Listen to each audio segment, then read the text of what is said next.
There's 33 of them, so call every one of them and tell them that you want a special session. Hopefully we can put a little pressure on them and get them to move that direction.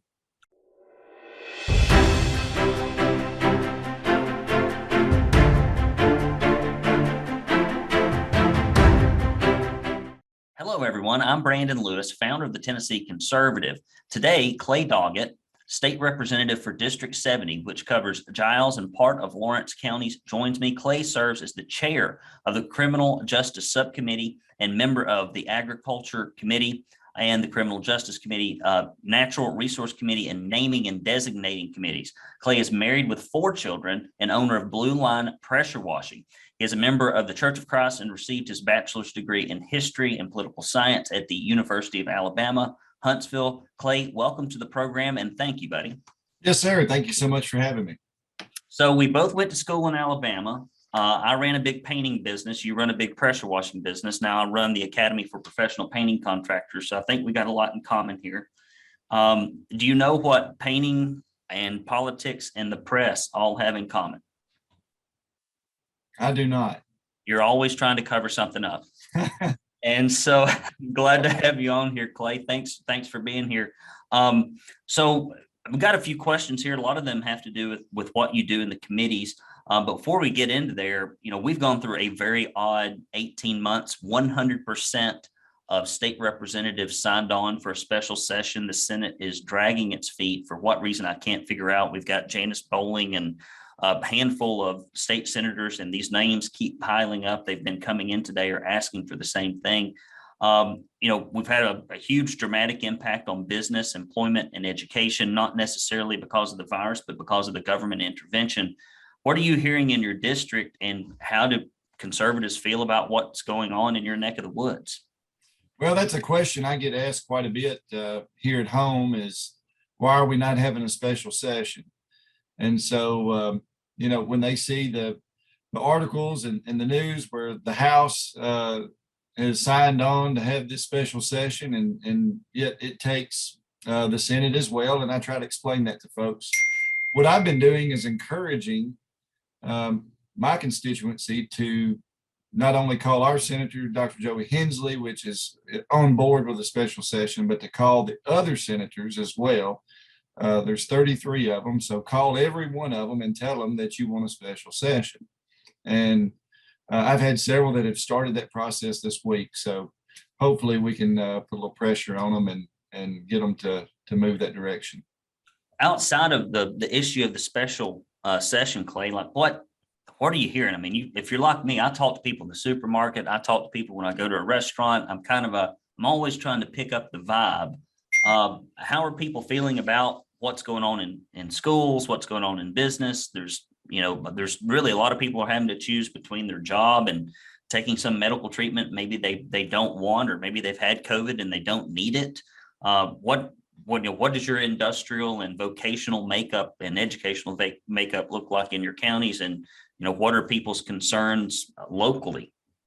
Well, it's a wide plethora of things that folks are concerned with. I've got folks that are calling concerned over the mandate that our president issued last week about the vaccines. I've got a lot of folks that are really upset about that. And then I've got some folks that are calling, a smaller number, that are upset because we're not pushing a mandate for vaccines in our state. And so you get it both ways, really. But the overwhelming majority of folks are concerned with being forced to take a vaccine. And I can understand that. My wife works in healthcare. It was something that has bothered her as well to see. And I've got a lot of healthcare workers that are calling and saying, we're being told we have to take this. And, one, we really don't know a whole lot about it. It's still under the emergency use authorization period. Two, they don't know what the long-term effects are. Those that are taking the vaccine right now are really the test subjects for this process. Generally, when it goes through, when any kind of new medication or vaccine goes through the trial phases, there's a controlled group that goes through and they see what happens during that process to make a determination whether it's a good vaccine or a good product or whatever they're going to put out there on the market. But we are, as citizens of this country, we are the guinea pigs for this vaccine out the gate. And so folks are concerned about that. And the third thing I hear is if we're in such a health crisis right now, our hospital beds are full, staffing is low. Why are we firing healthcare providers who are refusing because on grounds of maybe personal choice or religious exemption, or they just don't know and they're scared to take a vaccine? But we're firing these folks when we need them in our hospitals, in our emergency rooms, in our clinics, providing healthcare to the people of Tennessee. And so it's not only going on here. I talk with people in Alabama as well, and it's the same things there in Alabama and in other states I know, I'm certain of. But in Tennessee, those are the big things that we're hearing right now. Well, thank you for sharing that with us. And, switching gears, this is a subject that rarely gets discussed outside of local conservative or GOP groups, which kind of is amazing to me. Something that you're interested in and know a little bit about is the 10th Amendment nullification. And I've often been curious, why state lawmakers are so willing to relinquish Tennessee's powers to the federal government, and why we have never really seen nullification used, especially in situations when things are blatantly unconstitutional, like the CDC issuing rent moratoriums, as if they could even do that. Mm-hmm. And it also, if you're a Christian, the 10th, the 10 Commandments says, "Thou shalt not steal." And so when a government organization, codifies theft or tries to, or mandates, it's kind of weird. Why don't we ever see states really owning their power as is written in the Constitution? I think it's a very strange thing that it does not happen. Mm-hmm. Well, there were some states out west that I was really encouraged by. I think Idaho and maybe it was South Dakota or North Dakota, Montana. They had put some legislation in place this past year that helped their state go through that nullification process. From what I have studied, is it takes there's got to be some type of mechanism for us as a state to nullify anything that comes down from the federal government. What that process is, no one really knows in our state. And so myself, along with several other lawmakers in Nashville this year, all had the same idea to create the nullification process for our state. And yet we all had the same end goal. The route that which we took, they were all different. And so I think there was about 4 different bills this year that went through the General Assembly that provided that mechanism for nullification. My bill, unfortunately, did not make it through the Senate. It was killed in the committee. But there was at least one I know of that Representative Mark Hall from over in your neck of the woods carried that did make it through on the House floor. I'm not for sure that it made it all the way through the Senate. But what we were trying to do was just provide that avenue to set it up so that we would know, here's the process that we can use if something comes down from the federal government, executive orders or mandates or edicts or what have you. We've got a way that we can in Tennessee say, no, we're not good with this. And so we could begin that nullification process. Well, I would love to see that happen. I don't know if you're hearing this like I'm hearing it. People I've never seen. I mean, I'm no stranger. I didn't just start doing this yesterday. Like, I ran big federal campaigns, statewide campaigns. I wrote a book on it. I'm in it. I've never seen people so mad at their own government on the Republican side ever. Not like boiling over, lids off the pot. And like, it's like some people up in Nashville, like they don't think it's happening. And I think maybe 2022, we might even be able to get some rhinos to push a few things through committee and subcommittee, because we're going to be reporting on it and covering it closely. So I hope that we can get something done there. You serve on the Criminal Justice Committee and the chair of the Criminal Justice Subcommittee. Could you talk to me about some of the challenges that law enforcement is currently facing in Tennessee, especially with this massive flood of illegal immigration we're experiencing? And, how can the legislature do something to help safeguard Tennessee's border through law enforcement? Well, I I really enjoy being on the criminal justice committee in the House, and very humbled to be chosen to serve as the chairman of the subcommittee. We've got a very, which I think is the best committee in the legislature. We get all the bills that come through before they move on to that full criminal justice committee. We get to bring them through and really vet them and ask the tough questions and go through things. And this past year we had law enforcement's in there all the time, but we really had several bills this year that law enforcement was there with, and so some they liked, some they didn't like, but at the end of the day, what we're seeing is some challenges that they've been presented with. In working as a former law enforcement officer myself, when it comes to illegal immigration, it can be discouraging because the federal government does not do their part. We do what we're supposed to do in the state and local levels, and then the feds do not uphold their end of the bargain. So we end up with the short end of the stick. The taxpayers of our communities in our state are paying for illegal immigrants that are criminals to be housed in our jails, to be fed, to receive the medical treatment and the dental treatment and all the things that anyone would be privy to as an inmate of a facility in this state. The illegal immigrants are getting it as well. And then when it's all over with, once they go to court, and there's a certain amount of time that they have after their sentence is up, that immigration and customs have to come pick them up. And if they don't pick them up, then you just turn them loose. And, in my time in law enforcement, I only saw one time where the federal government came and picked up someone, and 2 years later they were back in town. So they had, wherever they took them, they made their way back. And so it certainly is discouraging for law enforcement, but it's also very dangerous, because if you go back and look at crimes that illegal immigrants have committed in this state, murder. We've had troopers that have been killed by illegal immigrants.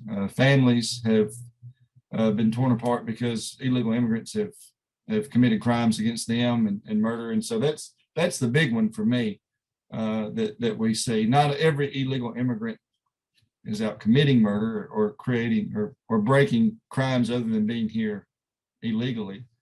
But it's tough. It's tough for law enforcement when you do your job and then feds they don't uphold their end of the bargain that they're supposed to. Guys, if you like conservative news, you've got very little selection in the state of Tennessee. Only 7% of people in the media identified as Republican in 2016, the last time they did the study, which means there's probably fewer now. So every time you get news through a Tennessee broadsheet, it goes through the lens of liberalism, and what you're left with is a bunch of claptrap. So if you don't like that stuff, because I don't, go to TennesseeConservativeNews.com/support. And if you give any amount, we will send you 2 proud Tennessee Conservative bumper stickers. And if you get $50 or more, we will give you this leftist, not this leftist tear tumble. That's what Brian or what Ben Shapiro says. We'll send you this proud Tennessee tumbler. And if you put Boone's Farm into this, it comes out a very nice aged Cabernet. It has magical properties. You can also keep it in your car. If you have to prop it up underneath a tire to change a tire, it's made of titanium and reinforced steel. So you're going to love this puppy. $50 or more. We'll also send you this directory, which all of the state and local officials love. And if there's something coming down the pike and you don't agree with it, or if you want to give them encouragement, we'll send that in the U.S. Postal Service. That's TennesseeConservativeNews.com/support, or hit the red button at the top of the homepage. Back to the questions. Well, I'm increasingly convinced, as I know Representative Griffey is, who's been about the only outspoken lawmaker in all of Tennessee on illegal immigration, and he was not treated very well. I don't think when he tried to really bring the issue up so we could get some stuff stopped. I know we've got huge lobbies in the Chamber of Commerce and the NFIB and lots of folks. I mean, we've got some senators wanting illegal immigrants to get free tuition to college, as if we do not have schools already that are probably 20-30% full of. I mean, we're basically educating Mexico and Guatemala's children at taxpayer expense, $11,000 a year. It's remarkable that we do not take steps to cut off the magnets that draw crime and really put strains on already broken and struggling systems in education, healthcare, criminal justice. I just wish our Republican supermajority had a little bit more willpower when it came to tackling these things, and maybe we'll see it in 2022. I hope so. Another question, you're involved in the National Wild Turkey Federation, the Tennessee Firearms Association, the National Rifle Association, Quail Forever. Can you talk about, really, there's a bunch of stuff here, so you feel free to take this piecemeal. And number one is, can you tell me about some of the legal challenges that our permitless carry bill is facing, because it's not constitutional carry? And are we going to have to go back to the drawing board on this? Can it be salvaged? And then I'll save this second question so you don't have to pivot back and forth, but take that one first. What are your thoughts there? Well, one of the things that I campaigned on when I was first running was restoring our Second Amendment rights. And people looked at me really funny because I said restore. And they said, what do you mean restore? We have the Second Amendment. I've got a permit that says that I can carry. And I'm like, well, that's not true. That's not true to your rights as to what our Constitution says. And so I want to restore that. I want to give you that right. I want to release that right that we have so that you can carry constitutionally. It's been really interesting. People that I thought that would be real big supporters of true constitutional carry were not. It was really shocking to see folks not only here in my district but across the state who, they wanted to make sure, I want you to be able to. I want constitutional carry, but you've got to have some training first, and I always advocate training for firearms. You need it. You need to go to the range. You need to shoot. You need to know how to handle your firearms that you use. I was really disappointed, frankly, when I heard that we were going to have constitutional carry 2 years ago, and then saw the language and realized that it was not true constitutional carry. In my honest opinion, it's better than what we had with and I've been calling it a permitless carry system ever since I first saw that language. But I think it's better than what we have now with the permit.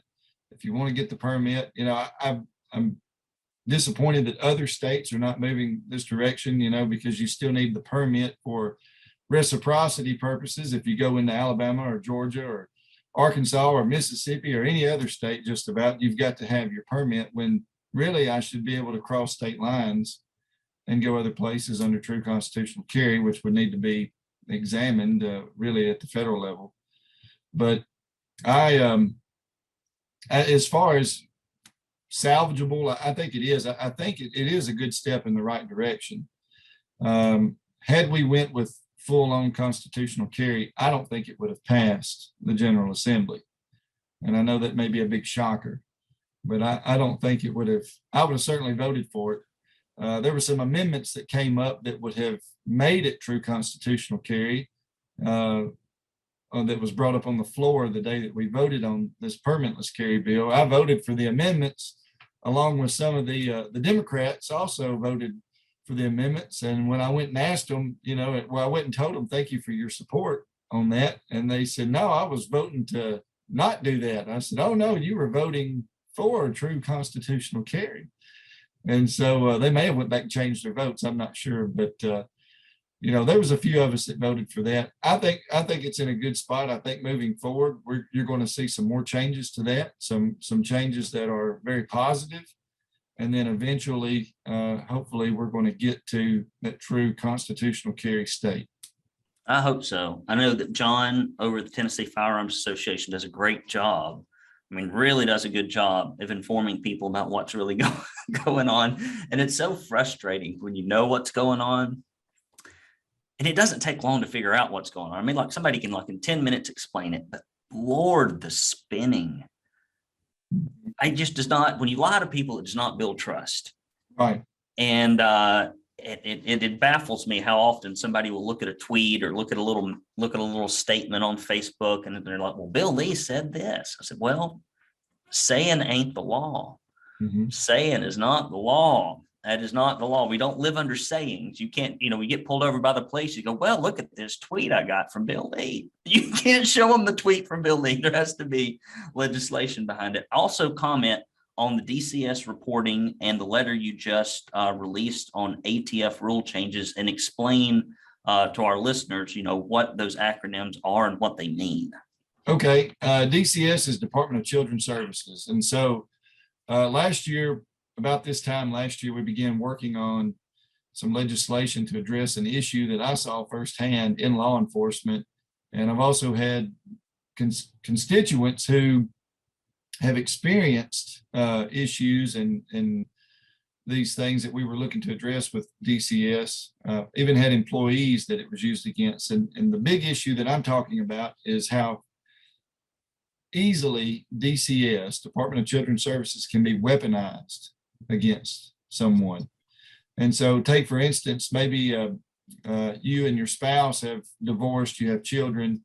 It may not have been a very pleasant divorce. There may be some animosity there and hard negative feelings between each other. But, you try to do the right thing. You're a good dad. She's a good mom to the kids. But anonymous reporting comes and says that there's a report made that says that you're not feeding the kids, that you abuse them, that the house is nasty, and that when they're with you, they're in very poor conditions. Because that report has been made, DCS has to conduct some type of investigation into this. And so generally what happens is they're going to send a representative or an agent of DCS to your home. A lot of times they will ask for law enforcement to come as just someone to be there with them for safety purposes, just to give them that escort to the property. But they're going to try to talk to you, and they're going to try to do this investigation to see. 9 times out of 10, in my personal experience, it's always been, well, this looks like it was a bogus report, or, the children are in good shape, your home is, okay, everything that they need, is here. But they bring law enforcement with them, for one, and it would generally puts folks in a very intimidated state, because when you have law enforcement with you and someone from the state that is threatening to take your children at that moment, if they want to, if they need to. And so that's some of the things that's happened. It also, with anonymous reporting, you can go onto a website. You don't have to put your name in. You can just put down the respondent or the person's information as to where they live. You make the allegations or the claims, and they're going to go out and check it out. I had an employee that had it happen to him 3 times because there was a disagreement between he and the ex-wife. And so they were coming to work, wanting to visit with him at work. They were going to his home, on different occasions. And so it was harassment is what it was.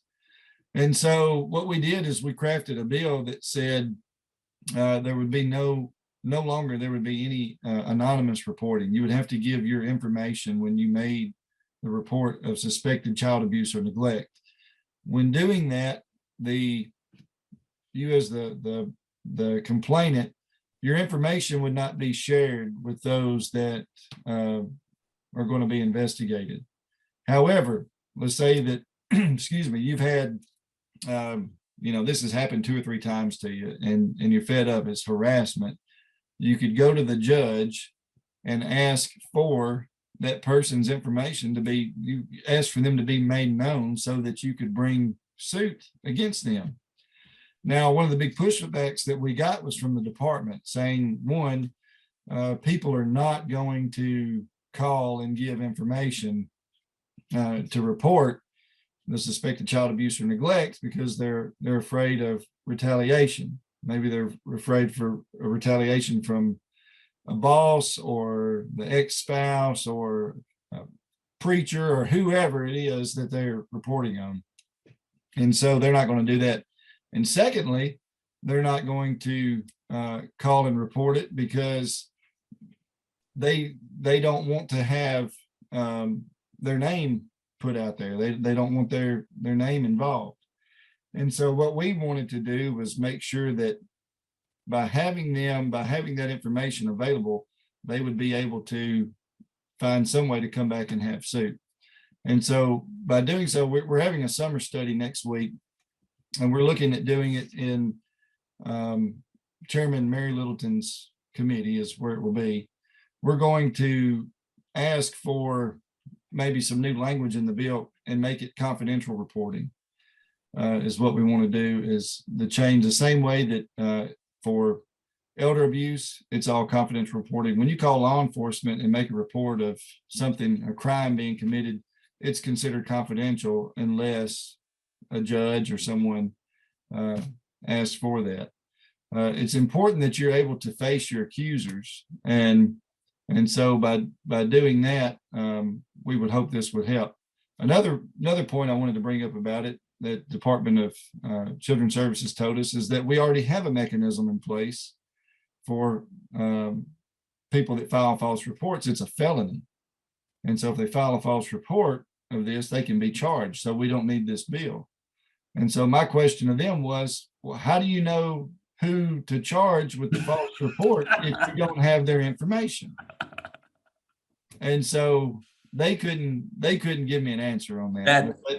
That sounds like bureaucratic logic, if I've ever is. heard it. That's a paper shuffler's answer right there. It is very much so. Yeah, I could imagine, and I've had relatives and in-laws that have been put in that situation, and it makes you want to lean over and look at your wife and say, honey, we're never getting divorced. We are not going through this shenanigans. Of course, we're a little bit more normal people. I think if anything ever happened, we could be civilized to one another, but it is terrible because I've watched this happen to people. And I think and it's very intimidating. Law enforcement shows up, DCS shows up, and you haven't done anything wrong. I would be livid and angry, and I would want to have a chance. I'd be like, okay, great.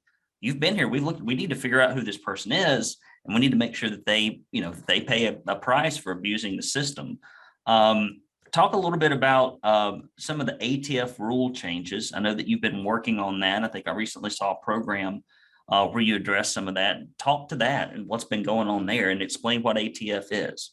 Sure. ATF is the Alcohol, Tobacco, and Firearms. It's a federal agency that I believe works through the Department of Justice up in Washington.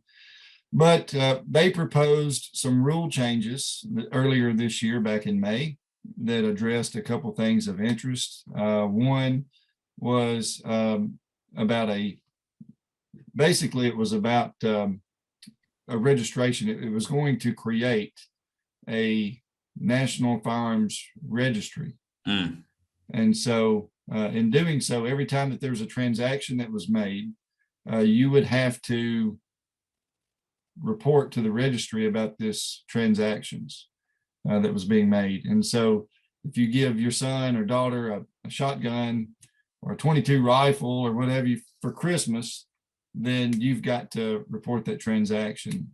If you sell one to a coworker or buy one at a swap meet somewhere, you've got to report that information to the ATF, and they keep a record of that. And so that's one of the things that we fought in the General Assembly this year. Again, this time last year, we sat down and started looking at some things that would need addressed. And a couple of us had this idea about banning a firearms registry. If you remember last summer, you saw some of the presidential candidates that were running on the Democrat side were talking about, I think it was the guy from Texas he was going to take everybody's AR-15s or something like that. He was going to take everybody's. Oh yeah, I'll think of his name here in a minute. Was it Beto O'Rourke? Beto O'Rourke. I'm Yes. glad I've already forgotten who he is. Yeah, and so he come up with that, and I was thinking, wow, and then there were several other, and Joe Biden has made numerous comments. Kamala Harris has made numerous comments about it, and last year I thought, what, we need to be working on something just in case this ends up happening one day down the road. And so we worked on it. The Tennessee Firearms Association worked with us, helped us with it. My friends over at T-Rex Arms helped with it, had a lot of input on this. A lot of great minds went together on this, and we created a bill that would say you can't have a registry in Tennessee. So no state agency or local departments, police departments, anyone could collect your information and keep it for the purpose of creating this registry. We also put a caveat in there that if the registry, if any information that was harvested was shared with the federal government for the purposes of a national registry, those persons in our state could be convicted of they'd be charged with a felony and could lose their job. And so we ended up making some changes. Dr. Brian Terry, representative from over in Rutherford County, had a bill. He called it the FIPA, and I think it was the Firearms Information Privacy and Protection Act, kind of like HIPAA.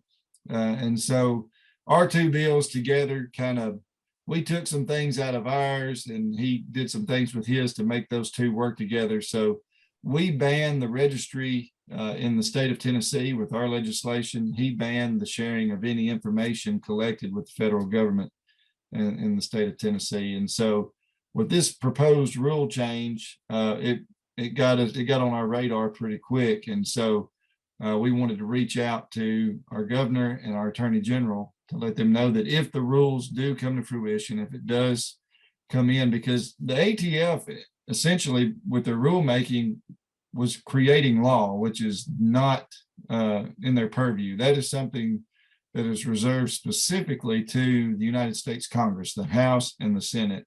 It is not to be done through a bureaucratic agency.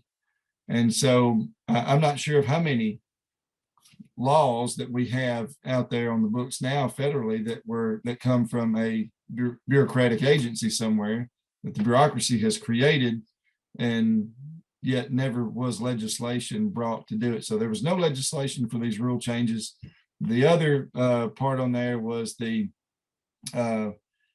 supports for the AR pistols. A lot of people have those. If you had these supports, it would ban those supports on there. So if you had one, it would automatically make you a felon right out the gate. You would be charged with a felony. And so we pushed back and against this, and we wrote our letter. Thankfully, the guy that was being put forward as the new acting director of the ATF, his nomination was withdrawn. I believe it was early last week, his nomination had been withdrawn. And so that was a good sign. You know, there was several on both sides of the aisle in Washington that were pushing back on this guy's nomination. And so I was glad to see that. Not sure what's happened with the rules. I don't know if they'll still be in place, but the guy that they had put in for that nominee was very much so in favor of expanding government through his agency to do things by creating law when he has no authority to do so. Well, I hope that you go ahead and push that stuff through, because it ain't if anymore, it's when. Right. And when, for some reason, gets earlier all the time lately. Mm-hmm. Well, that'll never happen in the United States. That'll never happen in Tennessee. That'll never happen. And buddy, last 18 months, everything that would never happen in Tennessee, many, many things have already happened and are continuing to happen. So you've been very kind with your time. This has been a great interview where I have learned stuff. Occasionally I will interview people and I just get like sound bites and platitudes, and you can kind of tell that maybe folks go up to Nashville and they just like, they warm a chair. And then maybe a few things stick in the old gray cells, but not much. And then you talk to them, and you're like, well, those are some good talking points for a Republican ladies meeting. But you know, typically our readers and watchers want to learn something, and you've done a great job delivering on that. So I appreciate your time. You've got to get back to your family, so I'll let you, have the last word. What would you like to leave conservatives all over Tennessee with? Hey, I just want to say, pray for our state. Pray for all those that are elected, for their families. It's a very difficult. It's very hard on the families when you have someone that's serving an elected office, either from city council member to county commissioner, mayors, county executives, the state house, you name it, any elected office. It's tough, and especially on the family members, because they don't have a vote. but so often, many times folks will come after them in the grocery stores and at the gas stations and share their opinions on the matter, at hand. So, but pray for our elected officials, pray for the state, pray for our country and our president, that they use good discernment when they make decisions, and that they make the right ones. Well, thank you so much, Clay, for being here. This has been a wonderful interview, as I said previously. Guys, if you're watching this and if you want to see more of our conservative leaders, you can go to TennesseeConservativeNews.com. Do click that subscribe button and you'll get our daily e-newsletter. And occasionally we will send you a text message if it is an essential thing, because God knows conservatives would never be censored on social media. There's no reason we'd have to build a list of emails or text messages to be able to communicate with you directly, but please do go there. Until next time, I'm Brandon Lewis with the Tennessee Conservative, signing off.